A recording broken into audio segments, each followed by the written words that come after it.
Bonjour à tous. Aujourd'hui, on s'attaque à une question vertigineuse, la liberté.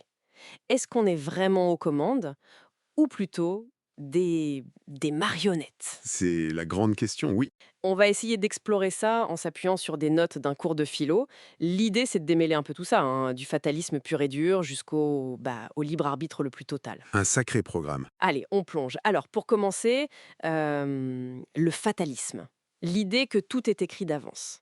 Le fatum. Exactement. Et l'exemple type, c'est Oedipe, non? Plus il veut fuir son destin atroce, Plus il s'y enfonce, il accomplit la prophétie justement en essayant d'échapper. c'est tragique. Et ça pose une question énorme. Si tout est déjà joué, ben où est notre responsabilité dans tout ça? C'est le point crucial. Mais attention, euh, il faut bien distinguer ce fatalisme un peu écrasant du déterminisme stoïcien. Ah oui, c'est différent. Oui, pour les stoïciens, le monde suit bien un enchaînement de causes et d'effets. C'est vrai. L'imarménée, comme disait Cicéron, c'est un ordre nécessaire. D'accord. Mais la liberté humaine, pour eux, elle n'est pas dans le fait de vouloir changer les événements. Ça, c'est impossible. Elle est dans notre jugement sur ce qui nous arrive. Changer notre regard en quelque sorte. C'est ça. Épictète disait « Ne demande pas que les événements arrivent comme tu le désires, mais désire qu'ils arrivent comme ils arrivent. » En gros, vouloir ce qui arrive. Donc une liberté très intérieure finalement. Accepter ce qu'on ne peut pas changer. Exactement.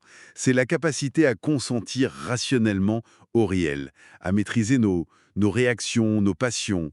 Le sage, il est libre même en prison, disait-il. L'image du verre à moitié plein ou vide. C'est un peu ça, oui. La situation est là, mais notre interprétation, notre jugement, ça change tout. C'est là qu'est notre pouvoir, notre liberté. D'accord. Mais cette idée d'enchaînement de causes, elle a été reprise plus tard par la science, non? Avec cette fameuse image du... Du démon de la place, oui. C'est ça, une intelligence qui saurait tout, absolument tout, les forces, les positions de chaque atome. Et qui pourrait donc prédire l'avenir dans ses moindres détails. Notre sentiment de hasard, de choix, ce serait juste une illusion due à notre ignorance des causes profondes. Ici, ça devient vraiment troublant. Et Spinoza, philosophiquement, va dans ce sens, mais avec une nuance importante. Il dit « On se croit libre, oui, parce qu'on a conscience de nos actions, de nos désirs, Eh ben oui, on sent bien qu'on décide. ceci ou cela. » Son image, c'est la pierre qui roule. La pierre qui roule, oui. Oui, imagine une pierre qui dévale une pente. Si, d'un coup, il devenait consciente, dit Spinoza, elle serait persuadée de rouler par sa propre volonté. Ah oui, sans savoir qu'on l'a poussé au départ. Voilà, elle ignore la cause initiale et les lois de la physique. Nous, c'est pareil. Consciente de l'effet, notre action, mais ignorant des causes multiples qui nous y poussent. C'est assez déprimant comme vision, non?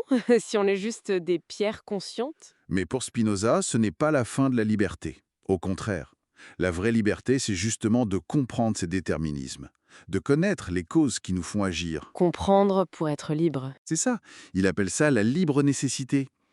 La liberté ne vient pas d'un choix arbitraire sorti de nulle part, mais de l'action qui découle de notre nature propre, comprise rationnellement. Et plus tard, Freud va ajouter une autre couche avec l'inconscient. Ah, l'inconscient freudien. Le moi n'est pas maître dans sa propre maison. Exactement. Nos lapsus, nos rêves, nos actes manqués, tout ça, ce sont des manifestations de désirs refoulés, de forces psychiques qui nous échappent, qui nous déterminent à notre insu. Donc encore un déterminisme, mais intérieur cette fois. Oui, mais là aussi, la connaissance est une voie de libération. La psychanalyse, c'est un chemin pour comprendre ses forces, pour que le jeu, la conscience, puisse advenir là où régnait le ça, l'inconscient. Là où ça a été, je dois advenir, dit Freud. Bon, alors, on a le destin, l'ordre cosmique, les lois scientifiques, l'inconscient. Face à tout ça, que devient notre sentiment intime, presque évident, qu'on est capable de choisir? Ouais. Descartes, lui, il défendait cette idée, non? Ah oui, Descartes, c'est le grand défenseur du libre arbitre. Pour lui, la volonté, c'est cette capacité qu'on expérimente directement. Affirmer, nier, faire, ne pas faire, sans sentir de contraintes extérieures qui nous y forcent. On le sent bien ça. Il distingue même des degrés. Le plus bas degré, c'est ce qu'il appelle la liberté d'indifférence. C'est quand on choisit sans vraiment savoir pourquoi, par ignorance.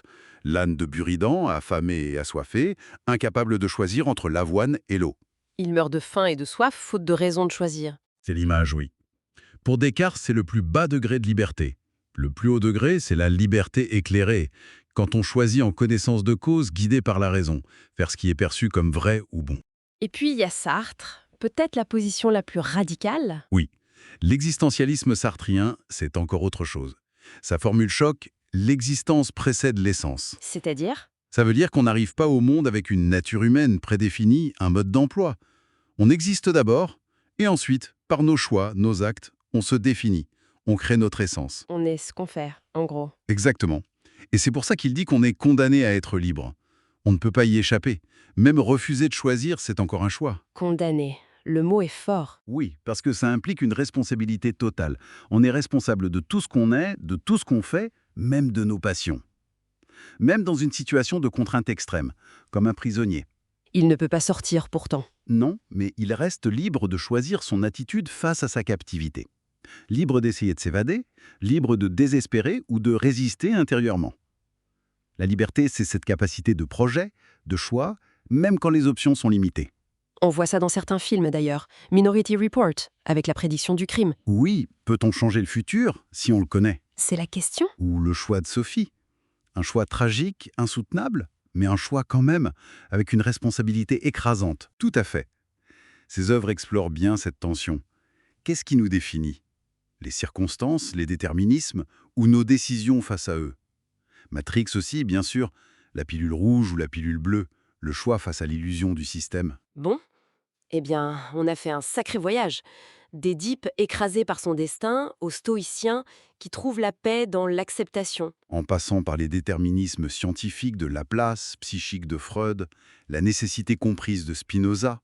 Jusqu'à cette liberté radicale, presque angoissante, de Descartes et surtout de Sartre. Finalement, tout ça, ça nous ramène à des questions très concrètes pour nos vies, non? Absolument. Comment on vit avec ça? Quelle est notre part de responsabilité? Ces idées philosophiques, elles ne sont pas juste abstraites, elles résonnent avec nos expériences. On sent bien parfois le poids des contraintes et d'autres fois ce sentiment très fort d'avoir fait un choix décisif. Il y a une tension permanente, en fait. C'est ça. D'un côté, comprendre les mécanismes qui nous influencent, notre histoire, notre biologie, la société, ça peut apporter une certaine paix, une certaine sérénité, comme le suggèrent les stoïciens ou Spinoza. Moins de lutte vaine. Accepter ce qui est. Voilà. Mais de l'autre côté, affirmer notre liberté radicale, comme Sartre, ça met un poids énorme sur nos épaules. Tout repose sur nous, C'est presque vertigineux. totalement. Alors, peut-être une pensée pour finir. Et si la liberté, la vraie, ce n'était pas tant une capacité impossible à échapper à toute cause, à être une cause première? Une sorte de pouvoir magique. Oui, une illusion, peut-être. Mais si la liberté résidait plutôt dans la lucidité, La conscience comprend de toutes ces forces qui nous traversent. notre passé, nos désirs, le contexte. Exactement. Reconnaître tout ça, et ensuite, dans ce qu'on décide activement d'en faire. Même si c'est juste un petit ajustement, une petite bifurcation, la liberté serait alors moins un état donné qu'un processus. Un effort constant de conscience et de choix, même minuscule, au cœur même des déterminismes. Qu'est-ce qu'on fait de ce qui nous a fait? C'est peut-être là que ça se joue.